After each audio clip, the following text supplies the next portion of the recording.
أرسط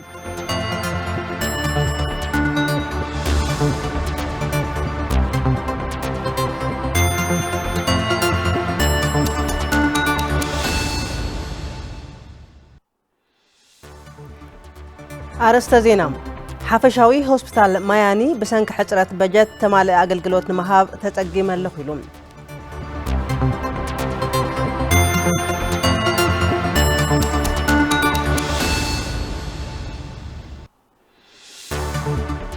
بأستات فرق بيلين بر تمسرته فابريكا أمنا برد سولودا تقاتات تقراين بروحا مقيار لعل إجام كهلو أيو تبايلون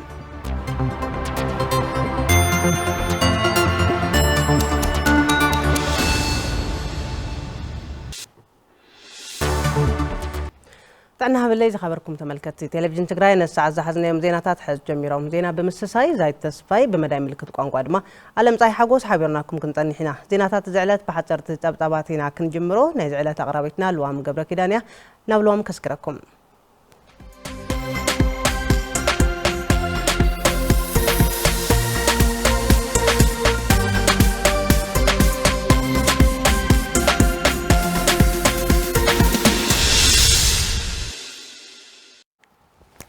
سلام تعنا باللي كم يصنعكم خبركم تملكتنا نزعلت زيز مرصنا يوم زتفلاليو حصرت زيناتات نابخم كنبلينا سنه صنحو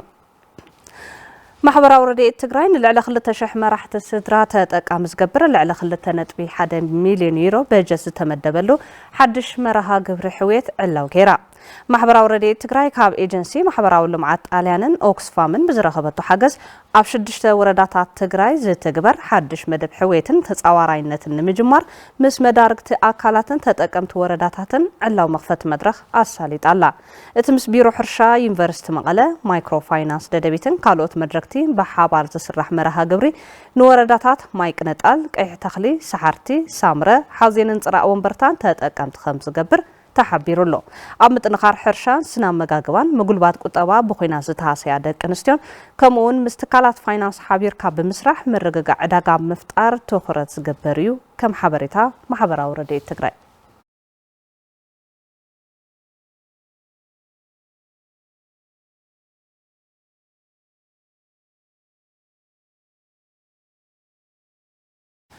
يونيفرسيتي رايان غومايه فاونديشنن امعق ابهلن لمدታት ማሕበረሰብ ራያን ከባቢኡን ሓቢሮም ንምስራሕ ተስማዕሚዖም እቲ ስምምዕነት ንሓሙሽተ ዓመት ዝጸንሕ ኮይኑ ኣብ ትምህርቲ ህንጸት ሰላም ምርምርን ሰነዳትን ከምኡን ልምዓት ማሕበረሰብ ንምጥንኻር ዝዓለመ ምዃኑ ተገሊጹሎ ምክትል ፕሬዝደንት አካዳሚያዊ ጉዳያት ዩኒቨርሲቲ ራያ ዶክተር ነጋ ዓፈራ ዩኒቨርሲቲ ራያ ምስ ጉማየ ፋውንዴሽንን ካልኦት መድረክቲ ኣካላትን ብምትሕባር መበቆላዊ ባህልን ልምድታትን ማሕበረሰብ ራያን ከባቢኡን ንምዕቃብን ንምስፋሕ لعل تبغسون توفاينتن كم زلوا غليصم كم حبريتا يونيفرسيتي رايا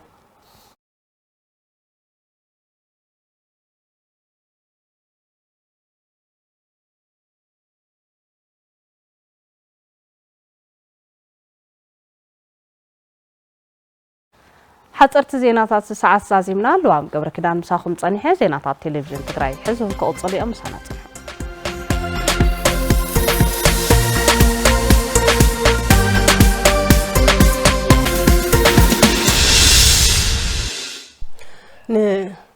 نلوام بمسكن نبزرزر حرنا مزعباتي كسكركم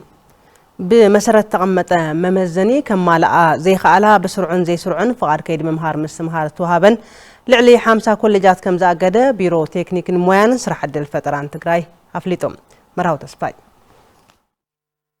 بيرو تكنيك مويان سرح عدل فتران تግራይ نلعلي 50 زي منقساوي كلجاتن مسلطن ماخلاتن اقيدوم اتي بيرو ابز حلفو كلته عمتات بسب مويا بستغبره مصنعتن كتتل مسرات اتي اقدا كم استنبره مختل حلافي بيرو ايتعلم ارغاوي غليصوم استات 76 زغنا كلجات نيرنا قدمتي وينات دحري بتزنصرنا يا انفت ناب سرح زاتوان زي اتوان دما تشيك نغبر نيرنا سومياتات اللونا تمزلونا سومياتات بحرحر كلاستر تمديوم النازرو بتزنصرنا يا انفت ناب سرح زاتوا زي اتوا نارغاغصنا ناغمغمنا مصينا اينا ስለዚህ 2016 ናብ ስራሕ ዝኣተዋን ዘይኣተዋን ርኢና ግን ሽዑ 2016 ናብ ስራሕ ዝኣተዋን ዋላ መረጋገጽ እንተነበረና ምስቲ ዘጋጠመ ዕንወት ሃንደፍደፍ ኢልና ናብ ምዕጻው ናብ ካልእ ኣተናን 52 ኢና ጠቕላላ የለዋን ወይ ድማ ናብቲ ስርዓት ኣተዋን ኢልና ውጽኢና ዘለና ካፍተን 52 8 ናይ ምእጋድ ደረጃ እዩ እገዳ ዝተነበረለን ውልቀ ኮሌጃት ኮና ማእኸላት መሰልጠኒ ዝተቐመጠለን ሕገ ደንቢ እንተኣማልየን ብዝምልከቶም ኣካላት ተረጋጊጹ ስርሕን ክቐጽላ ከም ዝኽእላ ኣይተኣለም ሓቢሮም ይኹን እምበር ዋላ ሕዚ እውን ከምኡ ዘሎ ውሳነ ንወስን እምበር ሕዚ እውን መረዳእታ ኣለኒ እዩ ኣብ ስራሕ እየ ዘለኹ ናይ ሓበሬታ ጸገም ነይሩኒ ወይ ካልእ ወድዓዊ ጸገም ነይሩኒ ኢሉ ዝኾነ ይኹን ትካል እንተሃልዩ ምርድዳእ ይከኣል እዩ ምስትኽኻል እውን ይከኣል እዩ ማለት እዩ تقليلا نسرح زي اللوانيو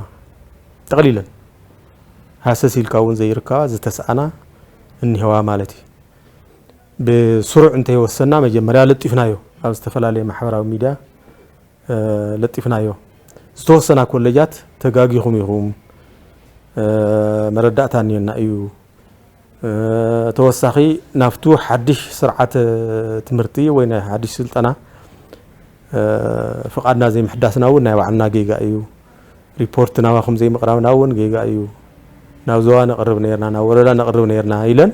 يتعريلنا إلن زمصا الله وسناتين زين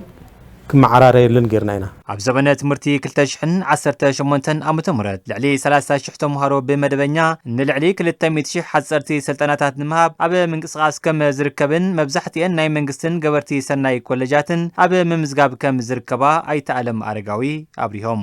ብዘይካተን ኣብ ትሕቲ ወረርቲ ዘለዋ ምዕራብ ዘለዋ ሰለስተ ኮሌጃት ኣለዋና كم ونف وسن زلوا خمن اللماطا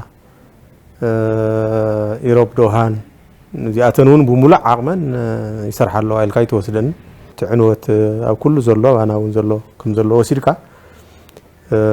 ترداري ناولينا مستن مرارحة كليات زرزرتي نايك بلا سرعتنا هم يكون اللوزول ترداري ناينا ስለዚህ 30,000 በመደበኛ ህንቅቦሎ ይናዘለና ተቆጽሪ ዝገደብና ይኮነን ማለት እንታይ እዩ ሶርስ ወይ ድማ መበገስ ንሕዘነ ተቆጽርና ናይ ቢሮ ትምህርት መረዳእታ እዩ ተመዛበልቲ ዞባ ምዕራብን ሰራሕተኛታት ኣብያተ ጽሕፈት ወረዳ ታሕታይ ቆራሩን ዝባጽሑ ዝራእቲ ስድራ ስዋኣት በወፍሪ ዓጺዶም መለስ ኣባዲ ነቲ ወፍሪ ተዓዚቡ ዘዋደዶ ትሕዝቶ ገብረ መስቀል ኪሮስ ቀርበልና እዩ ካብ ዞባ ምዕራብ ትግራይ ተመዛቢሎም ኣብ ከተማ ሽረንዳ ስላሴ ተዓቂቦም ዝርከቡ ተመዛበልቲ ሰራሕተኛታት ዝተፈላለዩ ኣብያተ ጽሕፈት ወረዳ ታሕታይ ቆራሮን ኣብ 4 ጣብያታት ተወረዳ ዝባጽሑ ዝራእቲ በወፍሪ ዓጺዶም ኣብ ጣብያ ማይ ኣድራሻ ዝራእቲ ስድራ بوفر نعصد زرخبناهم أبلات بوليسين سرحتنيات عبيات عيون من تهلاو هزبيلهم هيوتهم نايزقبرو سدراس وعات زراعة مكاب قدا كله تقراوي كم زخنا بمقلاص حاجة زوم دماك أسأل كم زخنا يزاربو سدراس وعات ن عقمد كامتات زخنو نايت محور سب أكلات نزيد زراعتهم بما يكيف أساس كيف بلاشون أوقفهم كسعزته هو مسعاتهم كان حجز بتعميهم درس لنا نفسع مثلا أكيوم نوقفهم كسعزته هو نبغى حاجز كان جور لهم هنا إلنا نعزب زم دقم زي سلام فترة الناس لذي السلام زي تتقينا دماء أخلهم بأقوى نمكابنا متينا ذلنا مالت دقف استجبر لهم سدراسوه تجر لهم زل حجز زرعتهم وانو بزي حلو زناب نكي باخن كم مدحنو بتوساخي نعصيد زوات زنبرا جنزبن دخامن كم زك على لهم يجلسو بتعمي صبق حجزي نعنا خبيركم كم زيركم اخلنا اخلي ناقل سيكون اخلي كلها انا لكم كم زيركم تحذر استجبرنا بتعمي دس لنا حلاف بيت صحفت زفر قطوا وردا تحت قرارو ايته جزاء طللم ابتا وردا بستفلالي زراعتي كاب استشفنه لعلي 20,000 هكتار مريت ات لعلي 7,000 هكتار بزراعه تطاف كم استشفنن زاقي دما لعلي فرقي كم استعكبه يبرو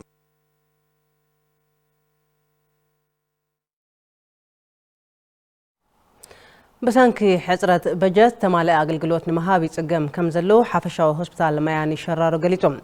وردات كاب زرخبو بجت 15 ميتاوي نهوسبيتالات كهبا مغبار نتصقم مفتحي زباله بيرو طعنا تግራይ بوغنو اتزاقن بزلقنا زفتح جنا حبرة السبب مدحن تعنا كحقوف مقبار مخانيو حبيرو زلام شويت ملالم تحست اللواء مويا طعنان ات هوسبيتال كابز حالفو عامتات زحاشا اغلغلوت يب مهلاو يغلصوم نحنا صبو اغلغلاتين هي مرحنيتهم باغباب كتتلهم باغباب مقاتهم باغباب كلن باغباب ينوال حزي ني اغلغالوت صبقاي كابناي عامي قدم عام زناره بغزيو ناتمحاشي يزركا زلو كل انفراستراكچر زعنولو هوسبيتال كاب زيرو توغيزو አገልግሎት ዘብዘለና በፐርሰንት ዋላ ከ50 እስከ 17 አካባቢ% አገልግሎት ይሄበለና አይናን ሐስበተለይ ግን ሪፈር ዝበሃሉ ኬዛት ቀኒስና አይና አካይድ ስራሐ ፍሾው ሆስፒታል ማያን ሸራሮ አይተ ገብረ ህይወት መዝገበ እቲ ሆስፒታል ኣብ ትግራይ ብዝተኻይደ ጆኖሳይዳዊ ኩናት ሙሉእ ብሙሉእ ከም ዝዓነወ ብምዝኽኻር በተሳትፎ ህዝቢ ሰራሕተኛታት እቲ ሆስፒታልን መዳርክቲ አካላትን ዝሓሸ አገልግሎት ንምሃብ ከም ዝበቕዐ ገሊጾም ይኹን እምበር ብሰንኪ ሕፅረት በጀት ዝተማልአ አገልግሎት ክህቡ ይጽገሙ ምህላዎም ይረዱም እቲ ዘሎ አገልግሎትን ናይቲ ሆስፒታል በጀትን ዝማጣጠን ይኮነን በተለይ በዚህ ሕጂ ሰዓት ከዓ ብዝተወሰነ ዝድጉፍና ዝኖሩ ዝተፈላልዩ ገበርቲ ሰናይ ዳርጋ የለውን ክበሃል ይከኣል በጀትስ 2 ሚልዮን እዩ መድሓኒት 2 ሚልዮን ዝዕደግ መድሓኒትስ ሓደ ሰብ ብክልተ ካርቶን ሒዝዎ ዝኸይድ እየን ሶ ዝየብ ከቢድ ሓደጋ ኣለና ኣብ ቢሮ ጥዕና ትግራይ ኣብ ምሕካምን ክንክንን ተተካከይድ ስራሕ ኣይተኪደ ተኽሉ ኣብ ኩለን ሓፈሻዊ ሆስፒታላት ሕፅረት በጀት ከም ዘሎን ነዚ መፍትሒ ድማ ወረዳታት ካብ ዝተበጀተለን በጀት እቲ 15 ሚእታዊት ንሆስፒታላት ክህባ ምግባርን ይብሉ ንዘላቂ መፍትሒ ኣብ 2001 ኣቡጃ ዲክላሬሽን ዝበሃል ኣሎ ማለት ኩለን ናይ ኣፍሪካ ሃገራት ዝተስማዕምዑ ጥዕና ዘመልከት ማለት أحد بجته 15 ميتاوي نتعنا خعوله اللوني زبل كم هاجر كم أفريقيا كلنا هاجرات يعني فريمنا له تجبروا زجبروا له أبانا جن بزح تجبروا زي تجبر حزب مقلص ده 1 بليون بجته خوينا مقل من محدار 150 مليون نتنا مقل زني وأنا مدقوا من كوعل خلاله نزلت عنا تكالات عبي زلاق المفتاح نجن مدحنت عنا إمبلمنت مجبر مدحنت عنا ده أتاتي خوينه نقول زلنا زجمات بملك في التحيو مالته مخناتو تي مدحانيت زوسدو زلوا تنزر كمن تنطنا تكالات زوسدن زلوا بنص اغلغالات ينزبا زلوا درجه 80% لعل 80% بدحر زملسلن اكل يلن اندحر مدحن طنا تحقيف وين تحرتسب كن زملسلن لقدم زبن اكل له مالت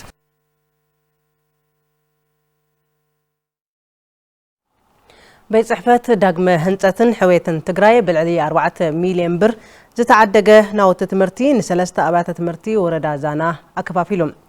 تبركت لهم حجز كمبيوتراتن مصحفتن بسنك جونوسايداو ኩናት ዝተጓደለ ጽሬት ትምህርቲ ናብ ንቡር ንምምላስ ዝልዑል ገደ ከም ዝህልዎ ተምሃሮን መምህራንን ተወረዳ ተዛሪቦም ናይዚ ዜና መዋደዲ መለስ አባዲዩ መቅረቢቱ ድማ አስቴር ገብረስሉስ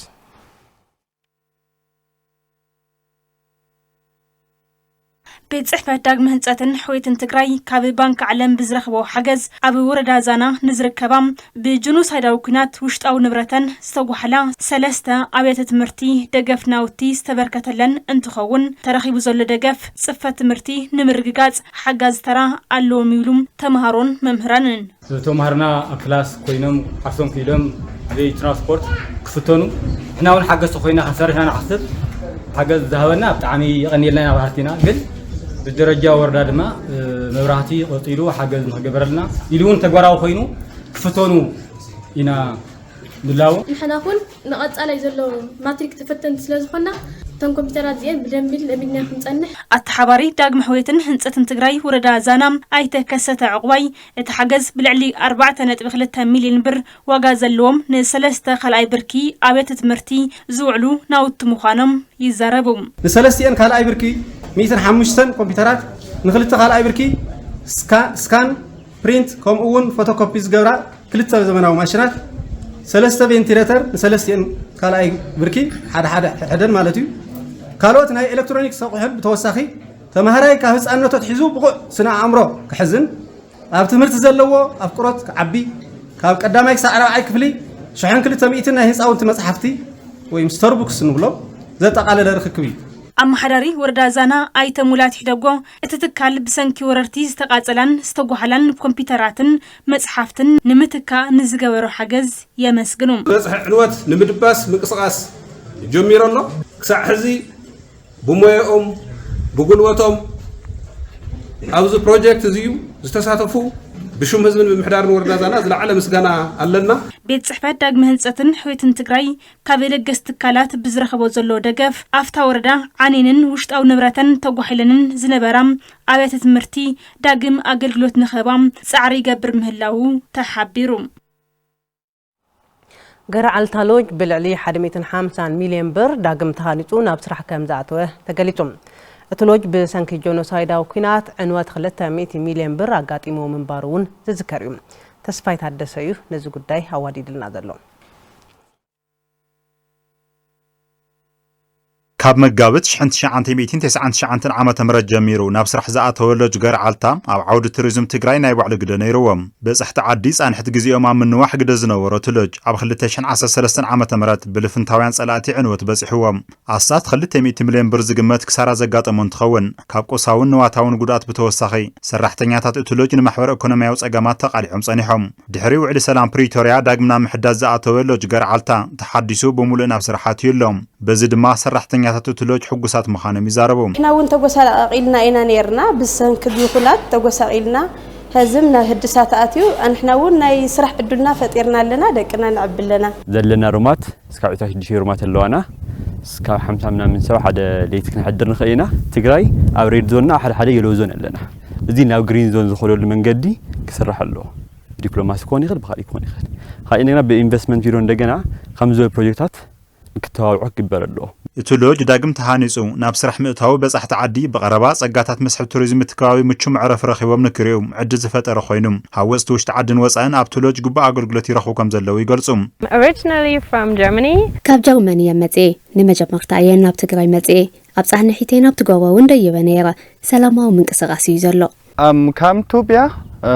many times ናብ ኢትዮጵያ ብዙሕ ግዜ ተመላሊሰ ናብ ትግራይ ግን ንፈለማ ኣዋንየ እዚ ቦታ ብጣዕሚ ደስ በሃሊ እዩ አቡነ የማታ ማርያም ቆርቆረን ነስን ጎብኝቼ እየተመለስኩ ነው ያለሁት አቡነ ማንታን ማርያም ቆርቆረን ሐዊጸየም ገረዓልታ ኩሉ ተዝሪኦ ባህላየም ሰላማዊ ቦታ እዩ ረባሺ ድምጺ ካብ ዘሎ ከተማ ኣብዚ ግዝኻ ምሕላፍ ዓብይ ነገር ኢለ መክር አካያድ ስራሕ ሎጅ ገረዓልታ ወልዳ ያስጎዶም እቲ ትካል በቱኪናት 200 ሚልዮን ብር ዕንወት ከም ዘጋጠሞ ይረዱም ቅድሚ ዝነበረ ልዕሊ 200 ሚልዮን አካባቢ ዳሜጅ ኮይና ሜዲሲናል ምሕዳስ حدش أوحد زمتاي زنبرة تبلاش أوحد المسرح زبيلينجات بيل المجار it's like 150 مليون كاوي ودينا سرح جميرنا التولوج تحدثوا عدة سرح كم فترة ونقرصهم بدمر كشع 7-5 سرح تنجلونا قامتي 6 سرح تنجلونا جزام 10-15 جزاوي سرح تنجلونا أما على الشع 6 أجاش نسأنا نقول برك بس إحنا لنا كابزنبرنا أتليس بعث فيه بزبها الدرجة أما حشنا لنا خاب كنا تونس الزمرة ب5% عبينا يلنا كل بروفيشنال بزخونا ملكعنا جميرنا يزلنا من محدار كتم حوزين نتولج مسفح فزخون حدنت 8 هكتار مريت كم زهابة مردا تخايلو بساتلايت ب-DSTV بمحورو ميديا فيسبوك نيوتيوبن زمحلالف زلو زينا ساعات نخاتاتلكم سلازلكم ازينا انا نمسكن زينا نقصليو طبطبات بيزنسنا كنسعب حفتو غورو يقربلنا بلحر حتى المسغاغريت مش حفتو كتراخبكم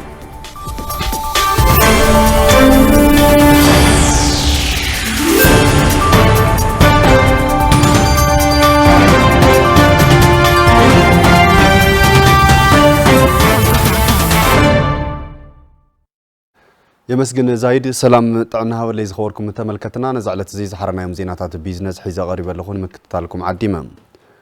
أبز حالف عامد سرحوز جمرة أب كتما عدواز ركب سولودا أمن برد أب كلي بزحات محلقاتات كوينم هرتو بزحشة بركية في الركم زلو حابيرم تي باستات فرق بيلون برز تمسرت فابريكا أمن برد سقاطات تقراي نبرة بحام غيارن عدل سراح مفتارن الجاموي صوت كم زلو تقليسو تسفاز قعسوي توسخ حزلو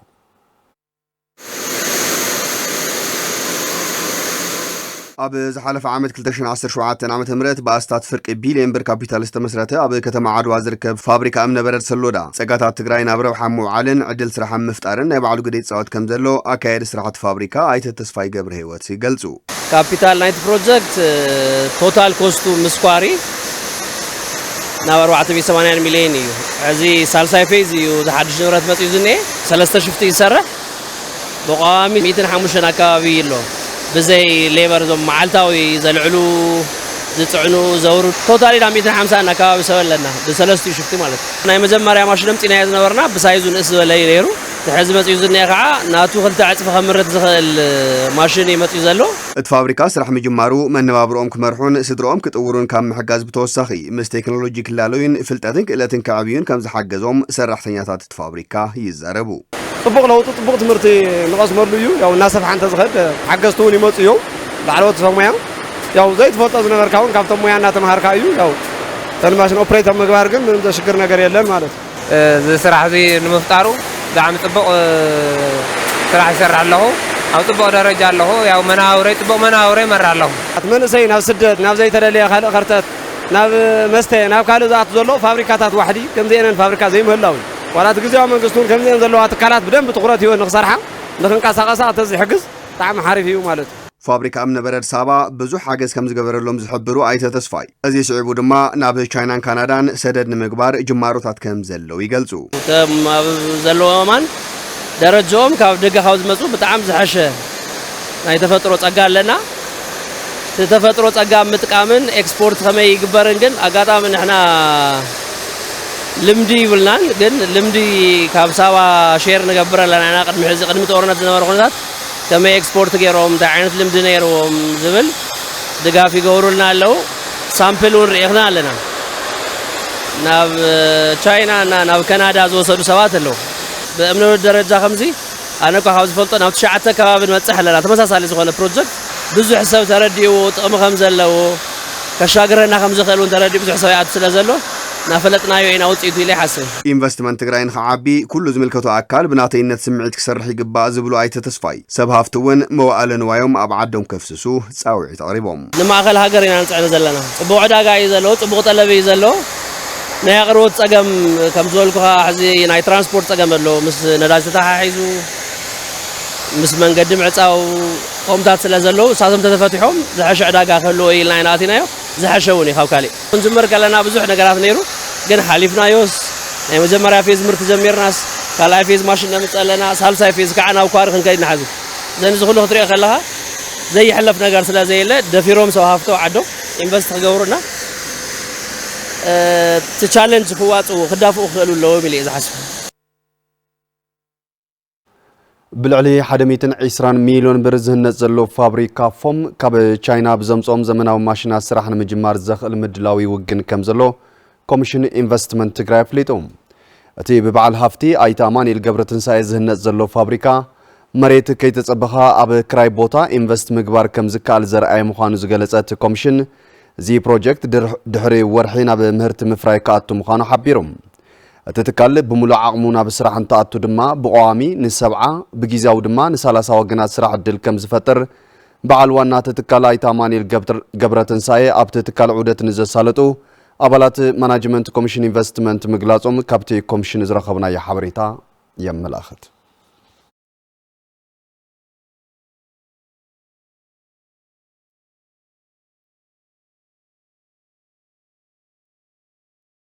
ካብ ወፃኢ ናብ ዝሓረናዮ ዜና ቢዝነስ እንትንሰግር ድማ ኣውሮፓ ኣብ ኩባንያታት ቴክኖሎጂ ኣሜሪካን ቻይናን ምጽጋዕ እንተዘይቋሪፃ መጻኢኣ ኣብ ሓደጋ ዘውድቕ እዩ ክብሉ ፕሬዚደንት ሃገረ ፈረንሳይ ኢማኑኤል ማክሮን ገሊጾም ኣውሮፓ ናይ ገዛእ ርእሳ ኢንዳስትሪ ክትሃንፅን ዲጂታላዊ መጻኢ ዓለም ክትቆጻጸርን ይግባእ ኢሎም ማክሮን ኣብ በርሊን ኣብ ዝተኻየደ ዋዕላ ዲጂታላዊ ልኣላውነት ኣውሮፓ ኣብ ዝሃብዎ መግለጺ ኣውሮፓ ካብ ኣሜሪካ ይኹን ካብ ቻይና ዝቐርቡ ዘለዉ ዓበይቲ ውፅኢታት ቴክኖሎጂ ተረካቢት ክትኸውን ኣይትደልን ኢሎም ኣብ ቀረባት ቴክኖሎጂ ሙሉእ ብሙሉእ ጽግዕተኛ ምዃን ተወዳዳርነት ከም ዘዳኽም ኣረዲዮም ብተወሳኺ እውን ሕብረት ኣውሮፓ ናብ ሓዱሽ ምዕራፍ ዓለማዊ ውድድር ቴክኖሎጂ ከም ዝተኣተወ ምግላጾም እቲ ሓበሬታ የረድም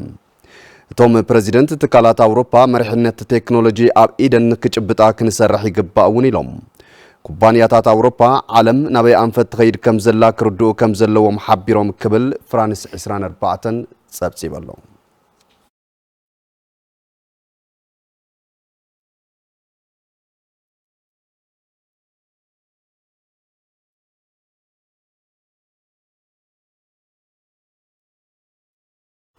ዝኸበርኩም ተመልከትና ሓዚ ድማ ኩነታት ሽርፎ ወፃእ ዘርሰደቓ ንኽትከታተሉ ክእንግደኩም ሰላም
አህጉራዊ ሻምፒዮና ብሽክሌት አፍሪካ ጽባሕ ሐሙስ ኣብ ኬንያ ክጅመር እዩ ንኢትዮጵያ ዝወከሉ ብሽክሌተኛታት እውን ናብ ኬንያ ተጓዒዞም ኣለዉ ብዛዕባ እቲ ብርከት ዝበሉ ተጋሩ ብሽክሌተኛታት ዝሳተፍሉ ውድድር አህጉራዊ ውድድርን ካልኦት ሓበሬታታት ስፖርትን መሳርሕትና ዮሃንስ አሸበር ክነግረና ተዳሊሎ ናብ ዮሃንስ የከሻገረኩም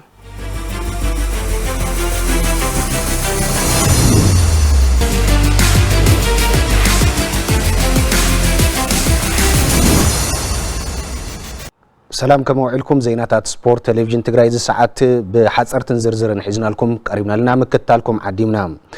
ኣብ ሃገራዊ ቻምፒዮንሺፕ ኬንያ ንተሳተፍ ሃገራዊት ጋንታ ብሽክለታ ኢትዮጵያ ዝኣልዩ ኣሰልጠንቲ መሓረ ዱርን ተኸስተ ጥላሁንን ንመዳልያ ምድላዋቶም ወጊኖም ከም ዘለዉ ገሊጾም እቲ ኮንቲኔንታል ቻምፒዮንሺፕ ኢትዮጵያ ብክልቲኡ ጾታ ካብ ሐሙስ ኣብ ኬንያ ክትሳተፍ እያ ሓበን ካሕሳይ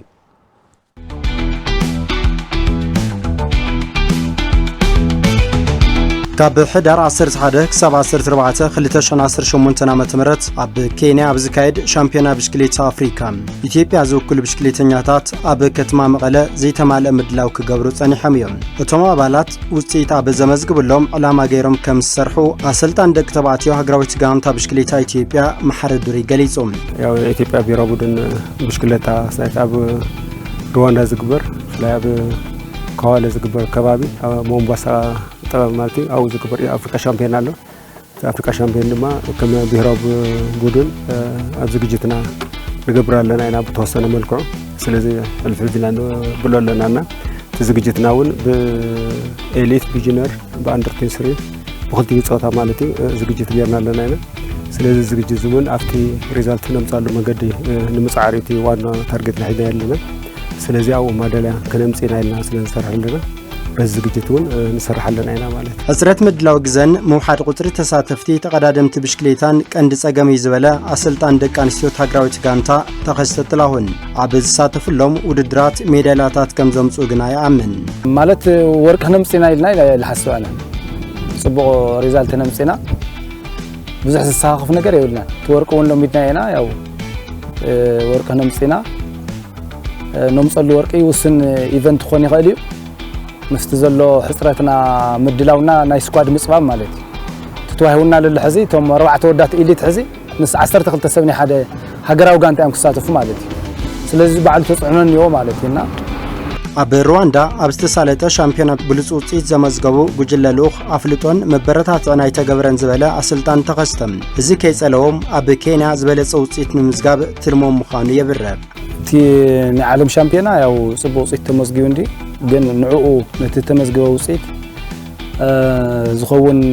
ኣፍልጦ ገለግውን ስለለይ ተዋሃበ ዜር በቲ ዝነበረ ሓቦን በቲ ዝግጅትና ናኡ ነብል እምበር ተፈልየ ነገር ዝገበርናዮ ነገር የለን ኮይን ግን ቲ ሃገር ዝገበረ አስተዋጽኦ የለን እቲ ክልል ዝገበረ አስተዋጽኦ የለን ነቲ ጽቡቕ ውጽኢት ውንስ ጽቡቕ ውጽኢት ሞጽ ይተንኪው ለለ ክሳዕለ ያለ ነቲ ውጽኢት ይጸልዎ እዩ ማለት ይኮነን ግን እንደገና ግቡእ ነይሩ እንደ አኽልቲም ፌደሬሽን የስተማቀርወን መስለን ዜር ግን ንሕና ክንዝካል ብግልና ያው ብሔራዊ ቡድን ነስርሕለና ምንም ከይተማለልና ኣብ 30 ሃገራት አፍሪካ ሳትፋለ ውድድር ኢትዮጵያ በ10 ተቀዳደምቲ ብሽክሌታ እንትውከል እቲ ውድድር ሐሙስ ክጅምር እዩ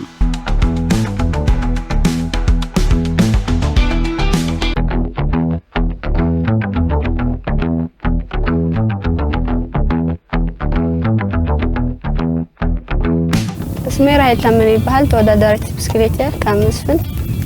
هزدما بافريكا شامبيون نጫወት ኣብ ሃገር ኬንያ ዝካየድ ውድድር ኣብ ምዝግጃ ይርከብ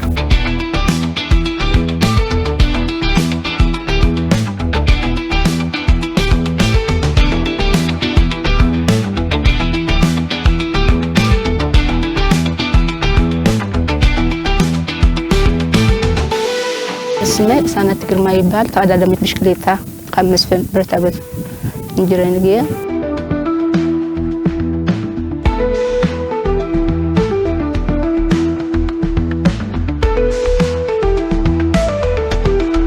قدمي عالم ቻምፒዮና ግን ያው ስልጠና መጽኒ ለሓደ ወር ሩዋንዳ ጸኒሐያ በክለይ ዝገበርለይ ድጋፍ ያው ምንም ብለይ ምንም ምትጓል ይኸይዳ ና አውላ ሓሪፍ ሐምዝና መጀመሪያ ውድድርና ወርልድ ቻምፒዮን ተሳትፍናለ ሓሪፍ ውጽኢት ኢለ ኢለ ሓስብ ያው ከዝላው ዝና ኬና ልግበር ብደንብ እዚ አንዘጋጀላና እና ሓፍጤትና ምጽና ይልሐስ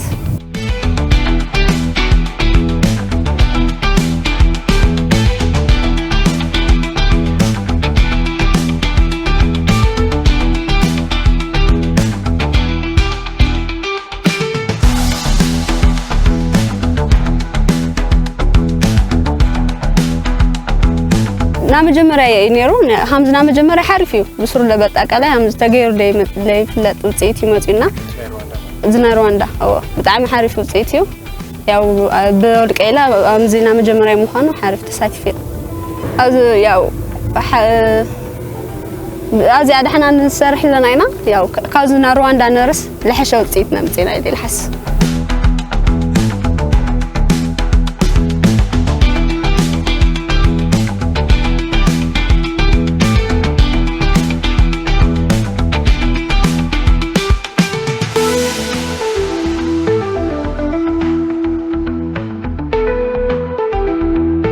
ነገር ካዊ በቃ ከአፍሪካ ቻምፒዮን ስልጣና ለኻዊዩ ሶኸን ነገር ታሊ ለኻ አፍሪካ ቻምፒዮን ዘሎ ሪዛልት ለሐዘብና አፍሪካ ቻምፒዮን ካዊ ምልወስድና እዚ አፍሪካ ቻምፒዮን ሙሉ ካዊ በቃ ሁሉ ነገር በጽና አፍሪካ ቻምፒዮን ወሳኔ ያው አነ አፍሪካ ቻምፒዮን ከድካ ኣብ ኬንያ ማለቲ ሓርፍ ዝኾነ ጨዋታ ሒዘ ደረጃን መሓዝ ምስና ይዝር ሓገዝ ደንቢ ናስራሕ ኺርከብ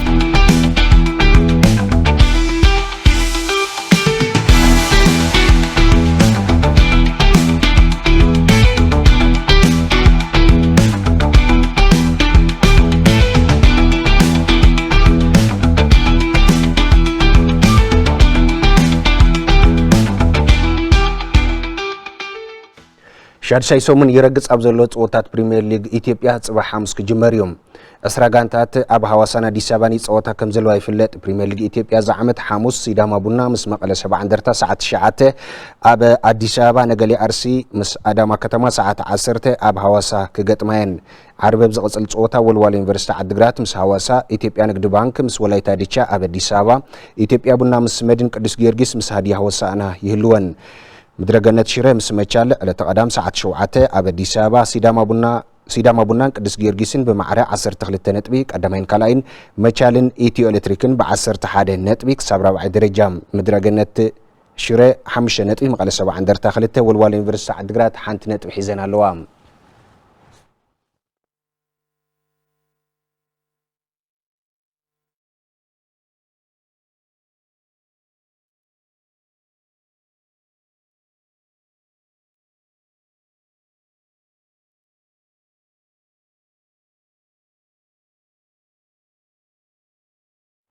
ክቡራት ተመልካቾች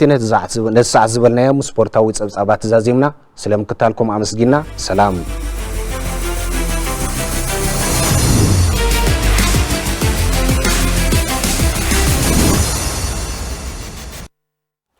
ዜናታት በመሰሳይ ዛይት ተስፋይ ዓለም ፀሐይ ሓጎስ ድማ በመዳይ ምልክት ቋንቋ ሕብርናኩም ዘቕረብና ዜናታት እዚ መስል ንምክታልኩም የመስግን ምስካሎት ምድላዋት ቴሌቪዥን ትግራይ ጽቡቅ ገዛ ሆናልኩም